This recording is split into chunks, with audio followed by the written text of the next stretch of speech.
dia bukan batang tetap. Dia menyimpangnya itu bukan pada arah.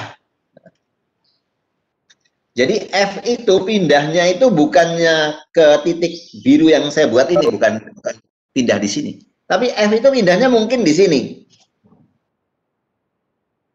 Ya, oleh karena itu gambarnya menyimpang. B-nya menyimpang. Harusnya B itu lurus, tegak lurus ini. Maka ada satu teori baru, ya teori lain, bukan teori baru. Teori lain dikemukakan oleh Moore. Gambar ini harus diputar 90 derajat. Ya, diputar 90 derajat. Kemudian digambarkan rangka persis seperti rangka itu dengan apa namanya? dengan panjang bentangnya itu adalah AB aksen. Ya, panjang bentangnya adalah AB aksen. Jadi sekarang kita lihat struktur kita itu bentangnya berapa? 4 ya. Ada bukan bentang. Segmennya satu bentang ada 4 segmen. Nah, maka 4 segmen itu kita bagi A, B aksen itu kita bagi 4. Ya. A, B aksen kita bagi 4. Misalnya di sini.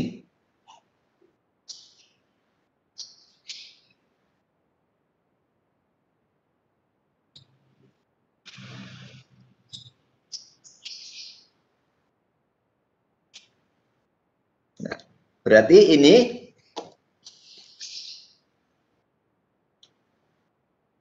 adalah titik F. Ya. Ini adalah titik F. Diputar ya. Tapi saya nulisnya tetap saja lah. Ini titik F. Habis A kan F. Kemudian ini G. Kemudian habis F, G. Kemudian A, F, G, H. Terus ini H.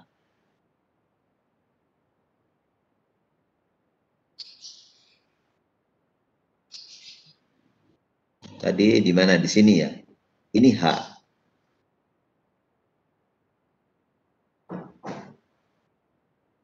Ya, jadi titik A, F, G, H.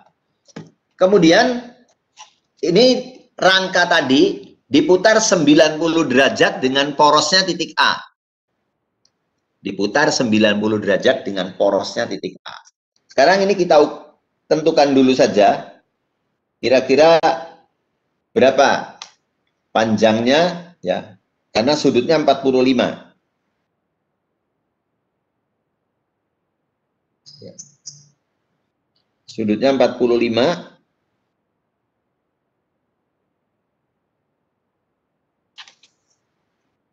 Ini kita gambar.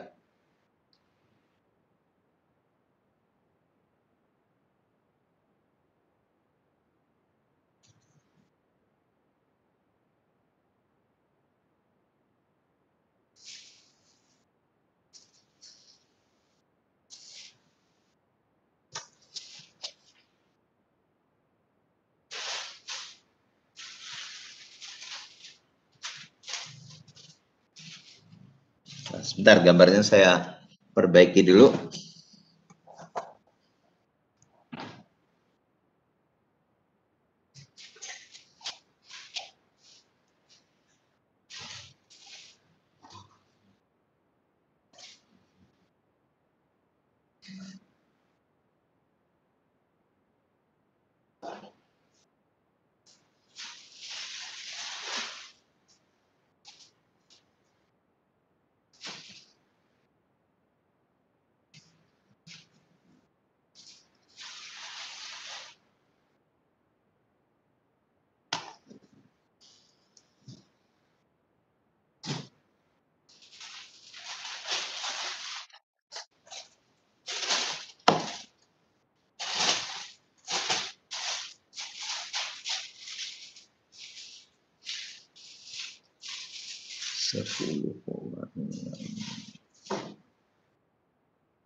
Nah, kita gambarkan rangka menurut garis biru ini. Jadi, teorinya Moore itu, rangka itu diputar 90 derajat, ya, diputar 90 derajat ke arah bergesernya B. Ini kan B bergesernya ke kiri, ya. B-nya bergeser ke kiri. Maka diputarnya itu 90 derajat mengikuti pergeserannya B, ya, 90 derajat ke kiri juga berlawanan dengan jarum jam, ya. Jadi AB aksen itu dibagi 4. Kenapa dibagi 4? Karena segmennya ada 4, yaitu A, G, A, F, G, H, ya, A, F, G, H. Digambarkan seperti ini. Maka kita tinggal membagi segmennya ini jadi 4 tadi, kemudian digambarkan segitiganya sebangun, ya, sebangun dengan segitiga yang ada, karena ini sudutnya 45, jadi mudah, ya. Yang vertikal tadi sama dengan yang mendatar, ya, karena 45 derajat. Maka rangka ini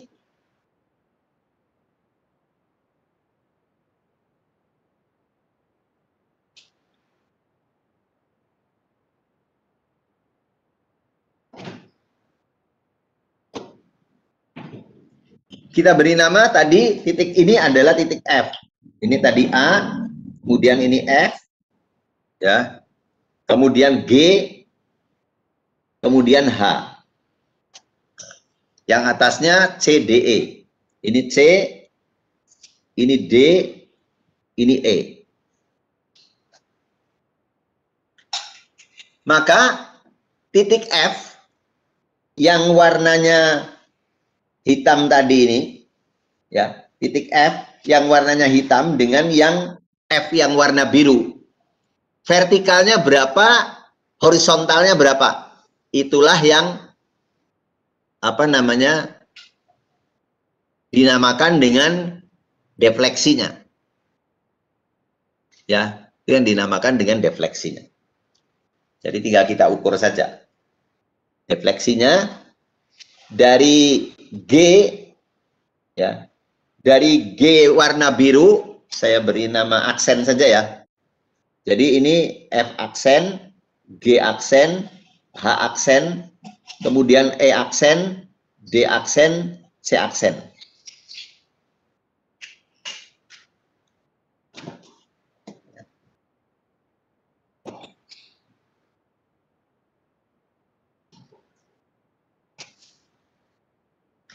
Nah, sekarang dari G aksen,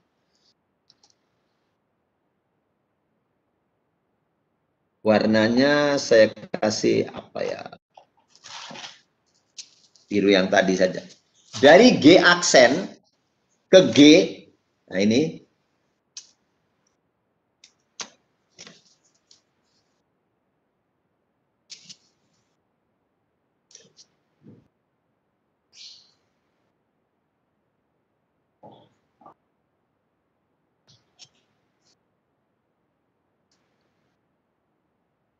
dari G aksen ke G, ini adalah delta G vertikal. Delta G vertikal. Ini pergeserannya. Kemudian dari G yang warna merah ini sampai G aksen, ini adalah delta G horizontal. Ya, jadi yang kita cari itu adalah delta G vertikal. Ya.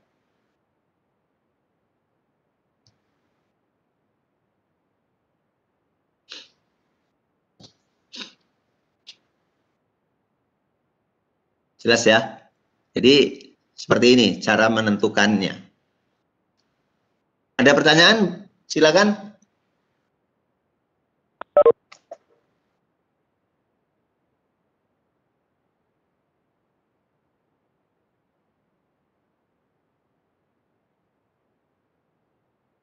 Halo? Izin bertanya, Pak. Ya. Itu nanti kalau udah ketemu delta G itu nggak di apa? Delta G nanti nggak digambar lagi kan, Pak? Udah itu langsung, Pak. Ya itu, tinggal dikembalikan ke skalanya saja. Kalau tadi Anda menggambar dengan skala 200, berarti angka yang terukur ini dibagi dengan 200, itu angka realnya. Ya. Oh iya, Pak. Karena kan ini sudah dikoreksi. Ya, sudah dikoreksi.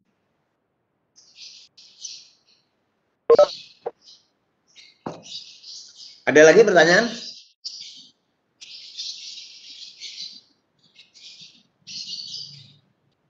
Jadi perbedaannya dengan yang minggu kemarin, dengan yang simetris. Kalau simetris itu digambar dari tengah. Simetris digambar dari tengah. Kalau yang tidak simetris itu digambar dari kiri, dari sendi. Ya, itu perbedaan pertama. Kemudian yang kedua, yang awal diagram Willio-nya, ya, yang simetris tadi, itu tidak ada koreksi. Kenapa? Karena memang batang tengahnya itu pada diagram Willio, yang batang tengah itu turunnya itu vertikal memang. Ya, turunnya vertikal. Tapi di sini pada yang tidak simetris turunnya tidak vertikal. Jadi kalau saya lihatkan gambar ini, nah, titik G itu turunnya bukan mengikuti garis, bukan mengikuti garis DG, tapi menyimpang. Misalnya di sini. Mungkin G-nya menyimpang di sini. Nah, yang saya kasih warna biru ini mungkin menyimpang di situ G-nya. Ya. Oleh karena itu dikoreksi oleh teori Moore. Ya, dikoreksi oleh teori Moore dengan sudutnya diputar 90 derajat, ya, arah vertikal.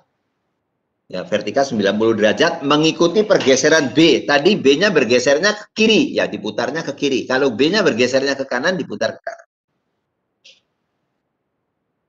Oke. Ada pertanyaan sampai di sini? Halo. Berarti yang delta horizontalnya nggak kepake ya, Pak? Yang Nggak dipakai kepake. yang vertikal. Ya, nggak kepake. Artinya begini. Jadi G itu kalau berubah menjadi G aksen itu miring gitu, ya, miring ke sini. Nah, ini G aksen di sini. Lalu arah vertikalnya berapa, arah horizontalnya berapa. Yang horizontal itu kan tidak dominan. Ya, rangka ini kan bisa gagal, bisa putus karena dia melengkung, ya, melengkung seperti saya perlihatkan penggaris ini aja ya. Nah, ini kan batang, kelihatan nggak? Kalau dia dilengkungkan begini, nah, ini kan kalau diteruskan putus penggaris ini. seperti batang AB. Batang AB itu batang jembatan. Ketika dilewati oleh kereta api, maka dia akan melengkung begini. Ya. Dia akan melengkung begini. Susah. Ya. Lama-lama dia putus. Nah, maka yang dicari itu adalah defleksi arah vertikal. Ya. Ya, ini saya mohon maaf ya, karena yang kuliah-kuliah yang lalu itu kan kita menerangkan di kelas gitu. Ada whiteboard 2 sehingga gambar itu bisa kita jejerkan. Di sini gambarnya nggak bisa kita jejerkan. Ya, jadi kesulitannya seperti ini.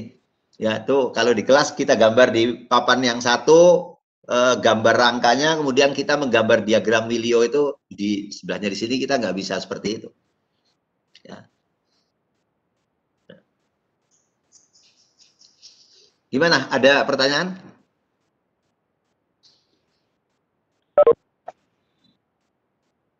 Baik, kalau tidak ada, tugasnya sama. Anda buat resume ini, ya, buat resume tentang teori Williot-Moore yang untuk yang tidak simetris. Kemudian ini Anda kerjakan. Ya, dihitung gaya batang 1 sampai gaya batang 13.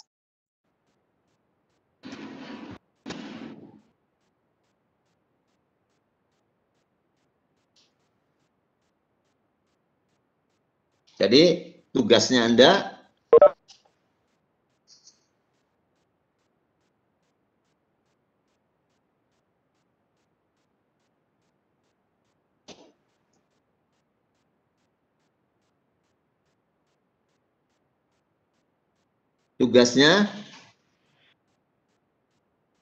nanti untuk soal nomor 1 sama nomor 2 sama.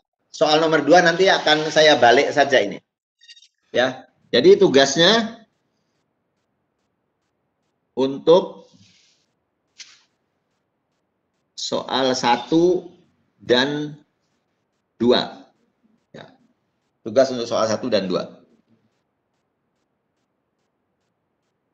Pertama, hitung gaya batang. Hitung gaya batang 1 sampai dengan, yang kedua nanti lebih panjang, berarti ini soalnya yang satu dulu saja. Tugas untuk soal 1, hitung gaya batang 1 sampai dengan 13. Kemudian B, hitung delta L, tabel. Terus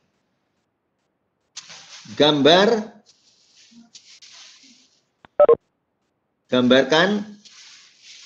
diagram Williot-Moore.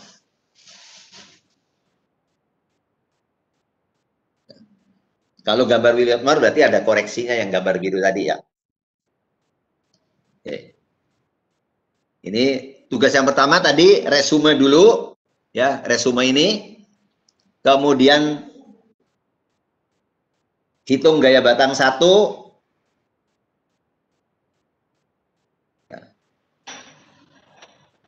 Oh ya, saya tulis saja D biar nggak lupa. D.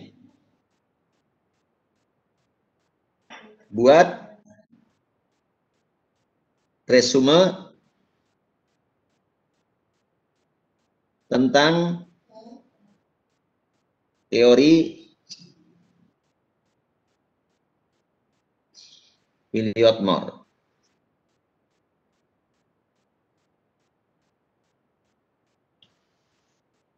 Ini yang pertama. Kemudian tugas yang kedua,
Ini tugas yang kedua. Nanti saya kirimkan filenya ya. Saya buat dulu saja. Jadi kalau tugas yang pertama ini tentang yang sudah saya gambarkan ini, cuma Anda buat resumenya, ya resume tentang teori Williot-Moore, kemudian hitung gaya batang, kemudian hitung delta L, kemudian gambarkan diagram Williot-Moore. Kemudian nanti ini yang kedua saya buat dulu, nanti saya kirim ya. Baik, masih ada pertanyaan barangkali? Mohon izin bertanya, Pak. Ya, silakan. Itu tadi kan yang dicari delta G ya, Pak. Kenapa kok nggak semisal delta H gitu, Pak? Boleh saja dicari delta. Sebentar, saya lihat gambarnya dulu. Delta H. Delta H dengan delta G itu lebih besar delta G. Kan yang dicari yang maksimum. Biasanya kita kalau di dalam perencanaan, ya bukan biasanya, keharusan di dalam perencanaan, yang kita hitung itu akan kondisi terburuk. Ya, jadi kalau rangka ini melengkung, turunnya titik F, turunnya titik G, turunnya titik H, kemudian C, D, E. Semua itu ya. Yang paling besar turunnya adalah titik G. Seperti tadi saya gambarkan penggaris melengkung ini ya. Kalau ini saya gambarkan melengkung begini, ya. Yang paling besar kan di tengah-tengah. Ya, yang paling besar di tengah-tengah. Makanya yang kita cari yang di tengah. Kemudian kalau sudah ketemu yang di tengah, kita cek. Kalau ini untuk gedung, untuk untuk rangka atap, itu defleksi maksimumnya adalah 1/300 kali bentang. 1/300 kali bentang itu kalau bentangnya 3 meter, berarti 1/300 kali 300 cm, berarti 1 cm. Kalau bentangnya, kalau ini jembatan, ya, kalau ini jembatan, batasnya adalah 1/400 kali bentang. Jadi kalau bentangnya 4 meter, berarti 1/400 kali 400 cm, berarti 1 cm. Kenapa jembatan itu lebih kecil batasannya? Karena jembatan itu kan lalu lintasnya dinamis, ya. Lalu lintasnya dinamis. Makin tahun itu kendaraannya bisa makin berat, ya. Dulu truk besar itu paling muatnya pasir atau muatnya batu. Sekarang ada tronton, ya, muatnya backhoe. Backhoe itu alat gali yang besar itu. Ada lagi truk muatnya mobil sedan jumlahnya 6 misalnya, atau sepeda motor jumlahnya berapa puluh gitu. Nah ini karena diprediksi ke depan mungkin akan terjadi peningkatan, maka defleksinya itu harus lebih kecil. Itu ya. Baik, masih ada pertanyaan lagi?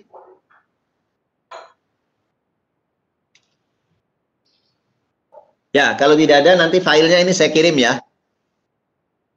Filenya saya kirim, tugasnya saya rapikan dulu. Kalau sudah tidak ada pertanyaan untuk hari ini kuliahnya bisa saya cukupkan sekian dulu. Assalamualaikum warahmatullahi wabarakatuh. Waalaikumsalam warahmatullahi wabarakatuh. Terima kasih banyak, Bu. Ya, sama-sama. Terima kasih, Pak.